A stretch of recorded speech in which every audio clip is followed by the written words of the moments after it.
Welcome to this week's episode of Be Your Greatest Asset, the wellbeing podcast for busy, overwhelmed mums in business and working mums who know that there's more to life and you just need some inspiration on how to find it, how to achieve it, or maybe even what it is. Today, I'm really happy to be joined by Ria Oliver from Maternal Wellbeing Foundation. And today we're going to be talking about the subject of healing the disconnected mother within or within you. So, hi, Ria. Thanks very much for joining me today. Would you Thank you for like to having me. introduce yourself in more detail? So, as you said, I am the owner of the Maternal Wellbeing Foundation, and I support anxious, overwhelmed, stressed out mums with their mental and emotional health. So, I deal with all kinds of things from anxiety, depression, low self-esteem, fear of judgment, people that are going through or dealing with generational cycles of trauma, maybe absent parents, addiction, all kinds of different things. And really, I guess my mission in life is just to be the person in their corner that they are often for other people, but rarely get that support in return. So, unfortunately, a lot of women do come to me when they've hit absolute rock bottom and they've got nowhere else to turn. They don't know what else they can do, but they're at that kind of make or break point and they want things to be different. And I'll, carry them through my program and we'll work on all kinds of different things. It's all very much tailor-made, but it is there really just to help women over those massive shifts and changes in life and get them to a much better place from an emotional and mental perspective so that they can live their lives kind of stress and worry free to a certain extent. There's always going to be those ups and downs, but we can minimize a lot of that, and live their lives where they're a bit more presently focused. Like I think there's a lot of pressure on mums to be present all the time, and it's not always possible because life is so hectic. Yeah. But what I find is a lot of the women that I'm dealing with are overthinking the past, they're worrying about the future, and they're missing everything that's going on in front of them all the time. And they are all of the moments that they're desperate to be absorbed in. They don't want to miss all the little milestones and the happy memories, but so much of it can get completely filtered out because they're just lost in their worry all the time. So it's just about helping them to find that balance, because the ups and downs of life are always going to be there. That we can't change, unfortunately. We're always going to get those unexpected curveballs that happen. But what we can change is our emotional responses to a lot of that, so that when we're going through those ups and downs, we're not always knocked sideways or go backwards 10 steps, that they've got that confidence and that inner belief to know whatever it is they're going through, they've got the tools to be able to deal with that in a really emotionally balanced and healthy way. Oh, I love that. That's your work is so varied, and I see it almost like a ship, like living living life on a ship and trying to keep that even keel no matter what waves, what storms come at you. Yeah. That's amazing. So you you mentioned about shifts. What kind Mm-hmm. of shifts are women going through? So, first and foremost, particularly when you become a first-time mum, the biggest shift you're going to go through is something that is referred to as matrescence, or there's various ways of saying it, but matrescence is essentially it's a bit like adolescence, but with much bigger shifts occurring in a much shorter time frame. We're much more forgiving when it comes to adolescence because we recognize that people are going through that. We know that there's going to be mood swings and all kinds of changes going on, and we allow those things to happen. We are less aware, and I am yet to meet any client that I've ever worked with that actually realizes that this is even a thing. We know that there's going to be hormones involved because of pregnancy, birth, and breastfeeding and all of that kind of stuff, but they don't know that they go through this shift. And it's actually the biggest psychological and physiological shift you will ever experience in your life. And you're doing it sleep deprived, with your body aching and healing, and school runs to do, and night feeds, and all of that other stuff. And it can just lead you into a spiral of anxiety, overwhelm, self-doubt, constant worry, because nobody is ever prepared for that. I think we focus so much on birth, which we do also need to do, that life after birth, once you've been booted out of the hospital with a newborn in your arms, there is that expectation that you snap back into shape, you get out there, you carry on life as normal like you did a couple of days beforehand. Yeah. And it's just not the case. Like, psychologically, there is so much going on for you. You know, there's the quote that's bandied around all the time, isn't there, about it's about the birth of the mother as well as the birth of the baby. Like, you Yeah. might have had 9 months to get used to the fact that you are a mum, and I think from the second you get that positive pregnancy test, you're in mum mode.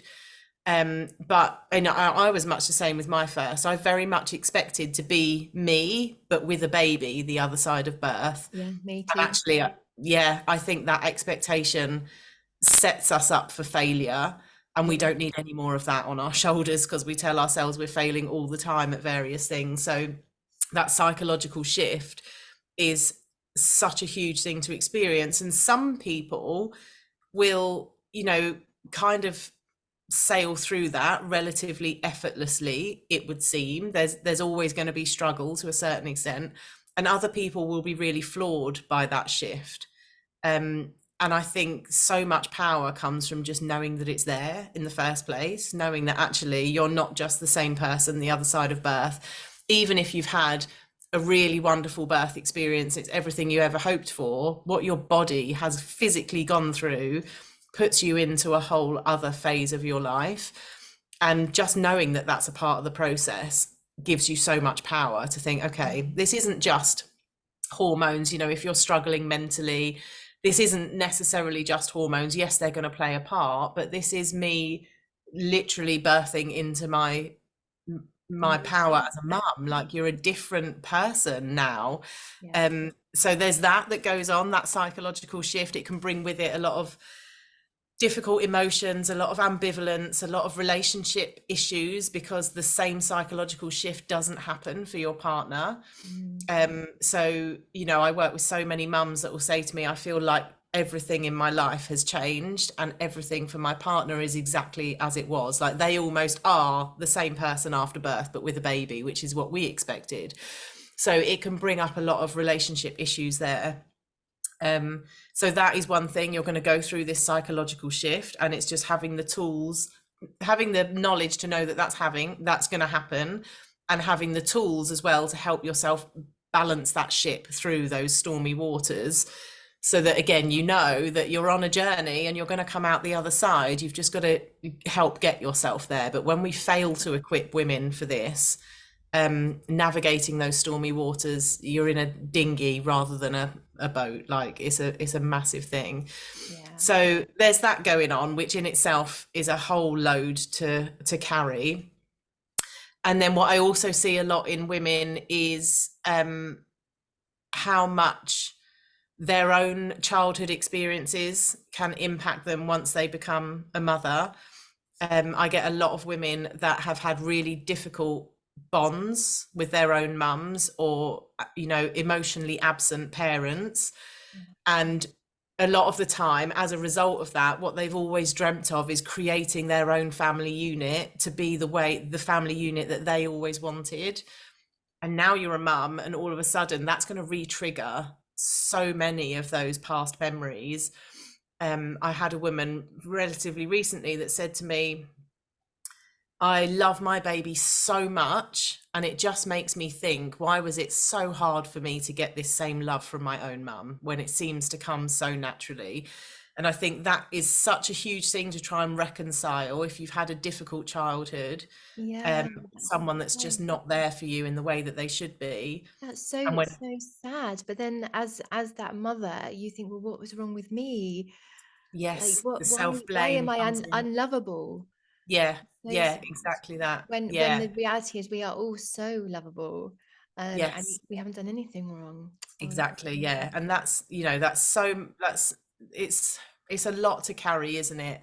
Mm, Um, and because it does, you know, you naturally want to question, well, was it me? Did I do something wrong? Was I not lovable enough? You know, we put that weight on our shoulders all the time, when actually, as much as it will have felt that way, particularly if you've got either an emotionally absent or even emotionally abusive parent who, you know, puts you down a lot, it's going to feel that way. Or the message that I'm getting all the time is that I'm not good enough, I'm not good enough, I'm not good enough.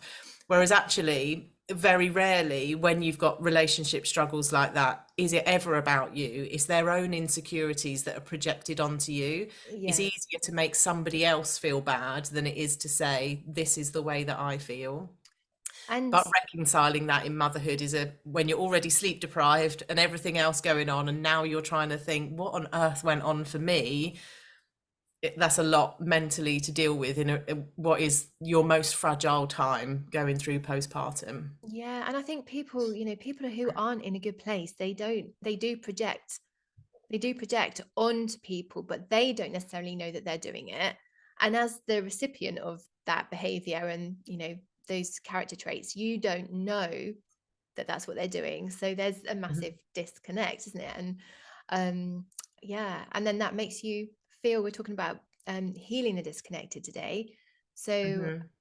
it makes you feel disconnected. So this is about helping you feel connected Yeah. in the daily life. You've Mm-hmm. mentioned earlier that there's a lot of pressure on mums to live in the present moment when the reality is that, we're living with past trauma, even things that you don't realize are trauma, Mm-hmm. because, and everybody has a very different tolerance, very different levels of tolerance of to what they can actually take in life. um I always used to think that trauma was something really massive, but Mm. it like somebody's died or a car crash or I don't know, something Mm-hmm. really, really major. um but it could be something really small that's Yeah. triggered you. um Yeah.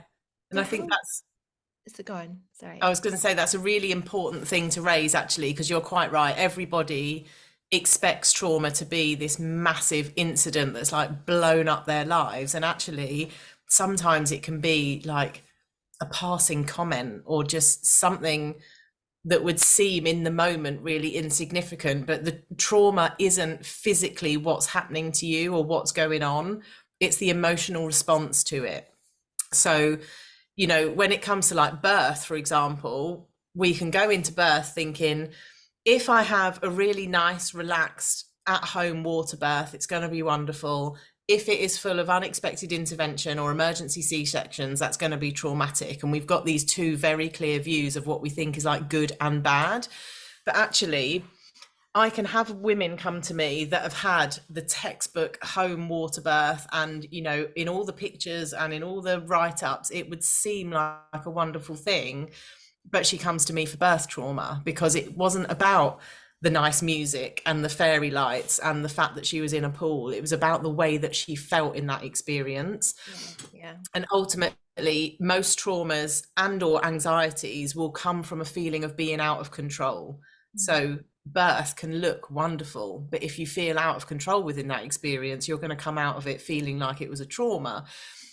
Likewise, you could go into a birth that, bit like my first birth, that was full of unexpected intervention, and we went from a planned home birth to being consultant led at the hospital. And I remember people saying to me when I'd describe them my birth experience, in fact, I think it was my mum at one point was like, oh, it makes me want to cross my legs when you talk about that, because it physically like recoiled her. Mm. But for me, it was the most amazing experience. Yes, it wasn't anything like what I had planned, and the interventions that I had, I wouldn't want to repeat at any point, but I felt in control the whole way through. So I came out of it like, that was great. Like, it wasn't to plan, it wasn't what I would have wanted, but I felt in control and I felt quite empowered through that experience. And I hadn't realized the power of that until I started going to baby groups, and other people would talk about having had really similar birth experiences to mine, and they were traumatized. And it was that made me train initially in antenatal education and then mental and emotional health, because I was like, oh my God, that's just not how I feel about it. So that trauma, my birth experience would look like a really difficult birth experience, but that's not how it felt to me. Yeah. It just was off plan, but that was okay. So yeah, that trauma can be, relatively small, but big in emotion. And that's where the trauma comes from. Yeah, I think my pregnancies, as you know from previous conversations, are my pregnancies were the traumatic thing with the severe sickness. But like my birth, for example, my first birth, it was very traumatic, but but I kind of didn't really think too much of it, and I I got through it and I'm proud of myself and everything. It was only when I've been talking to other people that I thought, well, actually, I did have a really rough deal. But Mm. again, that's evidence that everyone has different levels of tolerance Yeah, in what yeah. they can take. Um, so yeah, so you've been talking. You mentioned about the present. So why is there so much pressure on mums to be in the present when there is this trauma in the past and we do think a lot about the future? Why do we home in so much on being present? I think there's a few different angles to this. I think there's a lot of pressure on mums to be present with their kids all the time, to be involved in the playing and the games and the messy play, and to just always be on it 24/7. So I think there's that pressure, and it's just not possible, I don't think, because you're human. We do naturally go through phases where we mentally want to switch off in a day to kind of recharge. So there's that element to it of being like, you should always be there and doing all the things and creating all these activities and doing all of this stuff. And like, again, kids, they just want your time. They're not necessarily bothered about what it is you're doing. They want your time, they want your focus. And as long as you're giving that to your kids every so often throughout the day, like, that's enough. You don't need to be on it 100% of the time. I know I'm Same as the not. kids aren't. They also, no, they want to sit down and just chill sometimes, don't they, the older Yeah, they get? So yeah, I think there's that side to it, being just constantly focused on them, even though there's also an awareness that we do also have a mountain of other things that need to get done of a daytime that are gonna yeah, take that focus away sometimes. So yeah, being present, it's I know it's something that everyone wants to achieve. I see it all the time when I'm in therapy session with people. Like, I just want to be more present for my kids. I don't want to be sat like scrolling on my phone, which is just a way of sometimes numbing yourself or yeah, disconnecting yourself from the present moment if things are feeling a bit much. I think what's important for people to know is that, yes, some days can be really overwhelming with the kids. But it's never really the kids you're trying to escape, it's your mind. yeah, So we all need a break every so often. That's absolutely fine. But you're never consciously saying, God, I just don't want to be with my kids today. A lot of that disconnect comes from, I want to get away from the thoughts that I'm having yeah. and the triggers that are going on and everything else. Again, there's another thing I keep seeing floating about, particularly on Instagram, about oh, and I'm going to completely forget what it is now. That keeps happening to me this week. Oh yeah, it's about loving my kids isn't the hard part. Like, that comes naturally. It's all the other stuff. It's trying to love them and be present whilst I also have to do the school runs and the It's washing and the work. laundry and sort the house out and work and everything else. And it's a bit like when you first have a baby and everyone comes round, don't they? And they want to hold the baby. And you're like, that's really not what I need, because what me and my baby need is to be connected right now. What I need is other people to do all the other stuff that actually, while you're holding my baby, what I'm going to do is get up and empty the dishwasher, and I'm still bleeding and in pain, and I don't need that. You're disconnecting me from the thing that I want to do the most. It's all the Yeah, other stuff that gets overwhelming and too much. So yeah, I think being presently focused, you want to spend quality time. That's what people need, is quality time with their kids. That doesn't have to be for every single waking moment of the day. yeah, It's just having that quality time interspersed throughout everything else. But whilst you're having that quality time, is not being in a place where you're thinking, beating yourself up for being a shouty mum the day before, or worrying about if you're going to get them to bed on time that night, or if you're whatever's going on tomorrow. That's where we stop being presently focused, is because you get lost in your mind about all this other stuff that feels too much. And that's where a lot of the work that I do with women comes in really useful, because it is getting you out of your head. yeah, Because you might be sitting on the floor kind of half-heartedly playing with your kid, but if you're stuck in your mind worrying about all this other stuff, there's not quality time. You're not presently focused there. You're physically present and mentally somewhere completely different. So when you can free up the mind Mm. it simplifies everything else in your life, and you start recognizing more so all of those lovely little moments that you have and the milestone moments that you're there for. And Mm. without that constant, yesterday was a rubbish day and what's going to happen tomorrow, it's taking you out of that, because yesterday you can't change. What happened. If it was a bad day, it was a bad day. Again, we all have bad days. That is never going to stop. So I think we probably need to let go of those days where we don't feel like the greatest mum in the world, because you're human. Some days you're going to feel more triggered, or you're more Yeah. tired, or And you've the got a lot thing, on your plate. and the thing to remember always is that you've always done your best, Yes. whatever it is. Um, yeah, and it is about the little moments, and the more you can see those little moments, Hmm. the more present you can kind of become in a day-to-day. This is what I find anyway, like, and my clients, like, the more present you can become, like, Yeah. even just, I don't know, my son walking past me this morning and just grabbing him and giving him a cuddle just spontaneously, and him Mm. hugging me back, and just like, oh, things like that. But then off he went and off I went in our opposite directions. um yeah, it's the little Yeah. moments. It You is, know. it really is. And I think, I had a moment this week actually where I was walking to school with my three kids, and my middle child was just in his own little world, like skipping down the road. His little head was going. And it's those things that I'm like, oh my God. And I'll always say to him in those moments, I love you so much.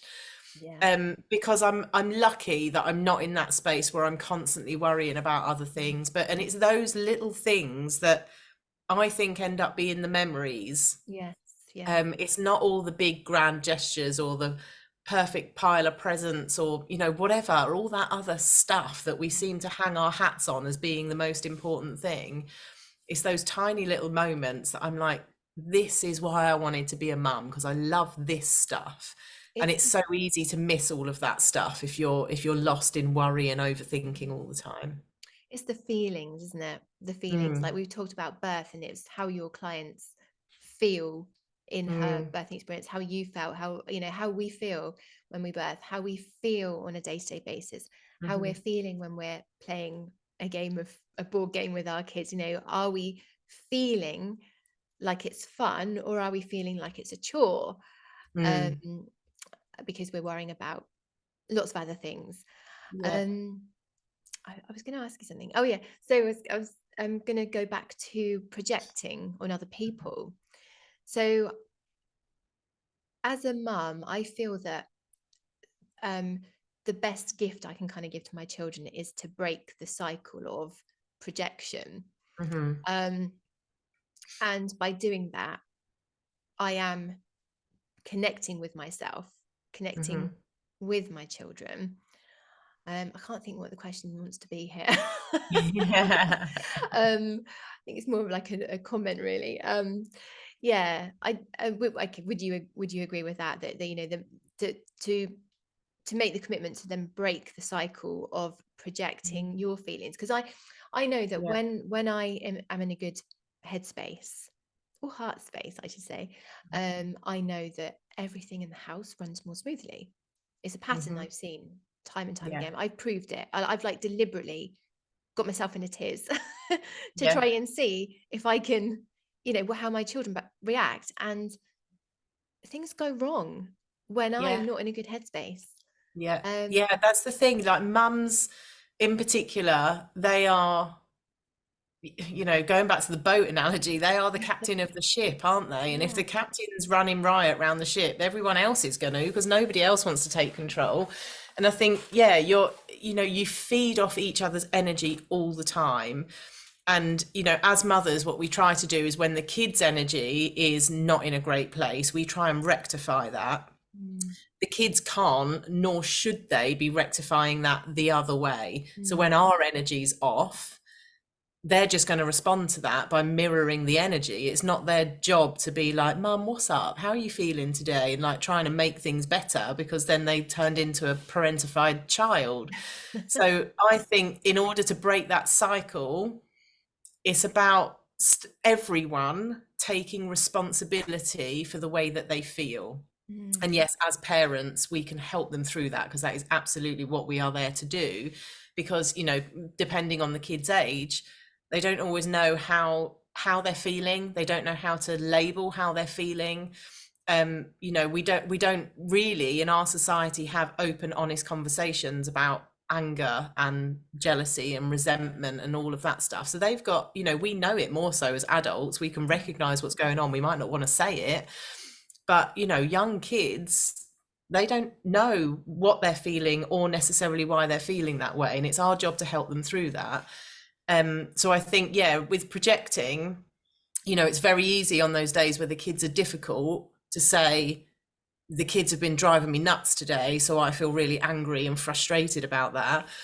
The kids are never, they haven't woken up and been like, what can I do to annoy my mum today? No. They're not trying to push your buttons. They're just being kids. But what can often happen in those moments, again, it's like an unhealed, it's not necessarily trauma, but you know, from your own childhood, is that if there's something they're doing that maybe you weren't allowed to do as a child, you're not responding to them doing it now. You're responding to the way that you felt if you'd done that and the treatment that you got. So even if, and that doesn't need to have necessarily been like bad treatment, as it were, but if you had a parent that was just like, oh, stop doing that, or be quiet, or don't cry, they're short, sharp sentences that we would have heard time and time again, that now as parents, if you've got a kid that's crying, if that felt like a really scary space for you to be, you're getting triggered by that now as a parent. But it's not the actual act of your kid crying that's doing the triggering. It's the fact that you're like, oh, I'm not allowed to do this, I wasn't allowed to act that way. So it's taking responsibility for that. Actually, it's not your kids that are driving you nuts, it's what they're triggering in you. I think we need to start taking responsibility for recognizing what those triggers are and then saying, I need to do some work on that. Like I've got my middle child particularly is so wonderfully him 24/7. Like he's got a really strong personality, and he will do what he wants to do when he wants it at the volume that he wants to do all the time, and I love him for it. What it triggers in me is all those times as a kid where I never felt like I could do that. Not necessarily because anyone ever told me not to, but like I had a brother that was like a bit of a troublemaker, so I naturally took on the role of, well, don't cause more trouble, Being a good because girl. that's yeah, being the good girl complex, that's his job, and I don't want to layer my parents with any more stress. So it's little things like that, we can observe those kind of things, and that becomes a part of who we are. So now when he is so wonderfully himself, I can sometimes find that really hard, because in me is my inner child going, oh my God, don't create, or don't do this, or don't do that. So it's taking responsibility. It's very easy to say, you're driving me nuts today, or you're doing this and you're doing that. It's not them, that is all you. But it's so hard to recognize that in ourselves and actually think, okay, I need to deal with this. Yeah, an example from me is that I was always a very quiet child. I used to like my own company. I still do. I love being with people as well, but it wasn't uncommon for me to disappear into my bedroom for hours and play with my Barbies or whatever. But I was labeled as a moody child through my childhood and my teenage years, and I just wanted to be on my own. I wanted to think. I wanted to create. I just had a creative mind as a daydreamer. And I have a son who's very much like that. But luckily I have recognized that in him, my husband and I, and we will let him just go. And there's no labeling, like we help him just be who he wants to be. And it's so important. Yeah. And I So, think that's so powerful, isn't it? To have noticed that in your kid and give him the space to just do that. Because I think it's so easy to feel like we should all fit into a mold. We should all do things the same way, in a way that doesn't ever cause offense or make anyone think, oh, why are they on their own all the time? Like I was the same. I've always loved my own company. And now, like as a mum of 3, my house is like wild and loud and a mess 24/7, despite how much tidying up I do. yeah. And the only way for me to really recharge my batteries is to be on my own and in silence. Like I still need that just to help me grow as a person. And if I don't get that, I'll really notice the difference in my triggers and my behaviors and then the behavior of the rest of the house, because I'm not getting what I need, which is absolute silence, which comes, not often within a house of 5, but I know that that's what I need, and that's in order to recharge my soul. I need to have times of complete silence. And I remember my brother always used to be like, "Oh God, you always want to be on your own," or whatever, and you'd be like, "Oh gosh, like don't make a thing of it." But that is just part and parcel of who I am. And I think when we can accept who we are as people, it's much easier then to accept our kids for the unique personalities they have. Yeah. Yeah, it's such an important thing, I think, to notice that and be like, "Do you know what, it's okay to just be you." Absolutely. So that's the message to all our listeners, is be you. Yeah. um yeah, so I'm gonna wrap the conversation up now. So how can people, our listeners today, find out more about, or do you want to share a bit more about your work and where people can find you? I know you've got something exciting to share with them, a new video. hmm So yeah, Maternal Wellbeing Foundation. You can look me up on my website to find out all about my different services. So I do predominantly look after people with anxiety, depression, trauma, overwhelm. I do also do couples therapy for those people that have just maybe lost their spark since becoming parents, or they just find that they're just not, on the same team or on the same tracks anymore in parenthood. That's all on my website, or Maternal Wellbeing Foundation on both Instagram and Facebook is where I kind of hang out the most. And then, yeah, very soon I will have a video coming out that is all about how to manage your thoughts and your anxieties, because it's the biggest hurdle for people. Like, I'm lost in my head, I worry about everything, I overthink everything. And when we can just remove that one element, it makes everything else so much easier. So that will be available really soon. So I'll make sure I give you the link for that as soon as it's out. But yeah, it's just helping them over that first step of, I'm worrying about everything, particularly with new mums, they get those intrusive thoughts. Everything in the world feels like a threat when you've got a newborn baby, doesn't it? And it's just helping you to really start tuning into what's going on and dialing down a lot of those thoughts, so that you can be more presently focused and you can feel more like yourself again. Oh, that's beautiful. Oh, well, thank you so much. It's been great to get your take on this whole topic. And do you have any last words of wisdom for our listeners Oh, today? I know you've got some. Oh, that's a good one. I guess my probably words of wisdom will be, whatever challenge it is you're facing right now with your mental and emotional health, or even, outside of that, if it's a family challenge, whatever it is you're going through right now, there is an end point to it. It's just sometimes you might need extra support to help you start seeing the light at the end of the tunnel, Yeah. and that's okay. Reaching out for support isn't a sign of weakness or a sign of failure or any of the other things that we tell ourselves, because we should be able to cope with stuff. There is a light at the end of the tunnel. You've just got to take little steps every day to move yourself a bit closer to the end of that tunnel, but it will come. Don't allow yourself to stay sat in a situation or a feeling that is going to keep you stuck for too long. Yeah. Yeah. There is always a way through, isn't there? Mm-hmm. Always. Just a slight tweak of mindset, even something really simple sometimes, isn't it? Yeah, And you yeah. just can't see it. Just Mm. need that pair of specs on Yeah, to see. 100%. Yeah. Yeah. Oh, that's wonderful. Thank you so much, Ria, for sharing all of your wisdom with us today. It's been So you are absolutely very welcome. great. Thank you so much. Take care. Bye. Bye. Bye.